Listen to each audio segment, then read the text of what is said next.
नमस्कार। एकेटी chemistry class में एक बार फिर से आपका स्वागत है। आज हम कक्षा 9 भौतिकी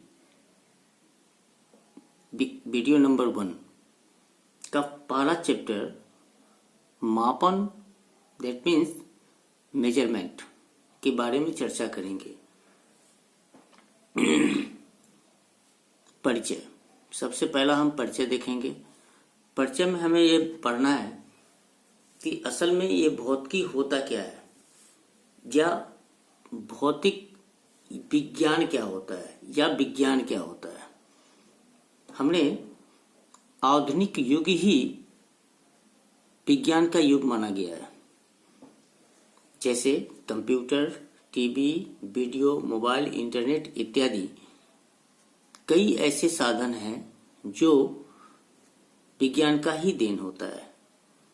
इसलिए इन्हें आधुनिक युग का ही विज्ञान का युग माना गया है। ठीक है। अब विज्ञान क्या है, हमें यह समझना है कि विज्ञान क्या है। विज्ञान का अंग्रेजी रूपांतरण होता है साइंस। इसका अंग्रेजी रूपांतरण होता है साइंस, यानी विज्ञान को अंग्रेजी में बोला जाता है साइंस। यह लैटिन शब्द सेंटिया से लिया गया है। कौन सा शब्द? ये सेंटिया से लिया गया है, जिसका अर्थ जानकारी प्राप्त करना अर्थात टू नो होता है। ठीक है। मतलब यह समझना है कि विज्ञान को अंग्रेजी में साइंस कहा जाता है और साइंस का जो शब्द आया वो कहाँ से आया, तो वो सेंटिया से आया है। ठीक है। और जिसका अर्थ क्या होता है? जानकारी प्राप्त करना। ठीक है। अब विज्ञान की परिभाषा हम क्या दे सकते हैं? विज्ञान की परिभाषा हम क्या दे सकते हैं? तो लिखेंगे कि मनुष्य के अवलोकन के आधार पर तथा प्रयोगों से प्राप्त वास्तविक एवं क्रमबद्ध ज्ञान को ही विज्ञान कहा जाता है। किसके आधार पर? मनुष्य के अवलोकन के आधार पर तथा प्रयोग से प्राप्त वास्तविक एवं क्रमबद्ध, जो एक क्रमबद्ध ज्ञान जो होता है, क्रमबद्ध ज्ञान को ही विज्ञान कहा जाता है। ठीक है। यहां तक कोई दिक्कत? ठीक है। विज्ञान किसे कहा जाता है उसकी परिभाषा हमने बता दी है कि मनुष्य के अवलोकन के आधार पर तथा प्रयोग से प्राप्त वास्तविक ज्ञान या वास्तविक एवं क्रमबद्ध ज्ञान को ही विज्ञान कहा जाता है। अब हम विज्ञान की शाखा के बारे में समझते हैं। विज्ञान की शाखा क्या है? ठीक है, समझते हैं। आज के युग में विज्ञान का क्षेत्र इतना विशाल है कि इसका अध्ययन करना कठिन है। तो विज्ञान तो बहुत सारी बातें हैं, जितनी भी चीजें हैं वो सारी विज्ञान से जुड़ा हुआ है। तो ये जो इनका अध्ययन करना था वो काफी कठिन हो गया था।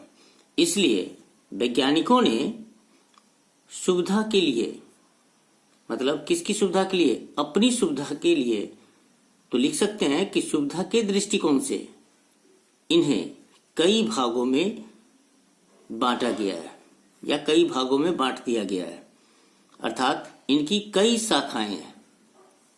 ठीक है। तो चलते हैं विज्ञान की शाखा के बारे में, देखते हैं कि कितनी शाखा है। तो विज्ञान को फर्स्ट ऑफ ऑल 2 भागों में बांटा गया, फिजिकल साइंस और दूसरा है बायोलॉजिकल साइंस। अब एक एक करके बारी बारी से समझेंगे कि फिजिकल साइंस क्या होता है और बायोलॉजिकल साइंस क्या होता है। फिजिकल साइंस का मतलब हो जाता है बाहरी आवरण, यानी बाहरी जो हम कपड़ा पहनते हैं या दिखावे के लिए जो भी कुछ हम पहनते हैं वो हमारा होता है फिजिकली होता है वो, या फिजिकल बोल सकते हैं उसको, भौतिक अवस्था बोल सकते हैं, भौतिक जो आवरण होता है उसको बोल सकते हैं। तो चलते हैं इसकी होता क्या है, ये फिजिकल साइंस क्या होता है इसके बारे में हम समझते हैं। विज्ञान की वह शाखा जिसके अंतर्गत निर्जीव वस्तुओं का विस्तार पूर्वक अध्ययन किया जाता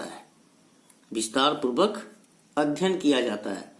यानी स्पष्ट हो गया यहाँ पे कि निर्जीव वस्तु तो टेबल, कुर्सी, कपड़े, जो भी जीन्स पहनते हैं या जो भी कुछ पहनते हैं वो सब हमारी क्या है, निर्जीव वस्तु है। उसी को कहा जाता है फिजिकल साइंस। ठीक है, जैसे भौतिकी, रसायन, भूगोल, भूगर्भ शास्त्र, खगोल शास्त्र, ज्योतिष शास्त्र इत्यादि। ठीक है, ये सारी की सारी चीजें ये हमारा किस में आता है, ये आता है हमारा फिजिकल साइंस में। अब बायोलॉजिकल साइंस के बारे में समझते हैं क्या होता है। बायोलॉजिकल साइंस होता है जिसमें सजीव का अध्ययन किया जाता है, सजीव के बारे में बताया जाता है। और हमने फिजिकल साइंस में क्या समझा, निर्जीव के बारे में बताया गया।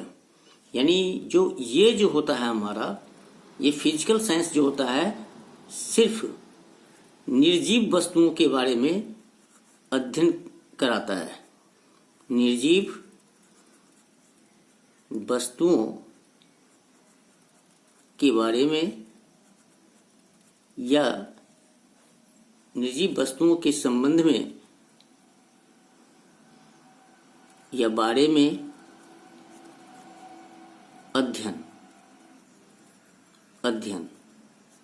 ठीक है कराता है, उसे हम बोलते हैं फिजिकल साइंस। एकदम वन वर्ड में हमको बताना है तो हम ये बोलेंगे कि निर्जीव वस्तुओं का जिसमें अध्ययन किया जाता है उसको बोला जाता है फिजिकल साइंस। और उसमें एग्जाम्पल दे देंगे भौतिकी, रसायन, भूगोल इत्यादि। बायोलॉजिकल साइंस होता है हमारा कि इस साइंस में हम सजीव वस्तुओं का अध्ययन करते हैं, जैसे कीड़े मकोड़े, मनुष्य, पेड़ पौधे, ये सब क्या है, सजीव हैं। सजीव है तभी तो वो ग्रोथ करते हैं, अगर सजीव नहीं होते तो वो ग्रोथ नहीं करते। तो पेड़ पौधे जब तक जमीन में लगे होते हैं तब तक उन्हें सजीव माना जाता है, जब जमीन से अलग कर दिया जाता है तब उनको निर्जीव माना जाता है। ठीक है,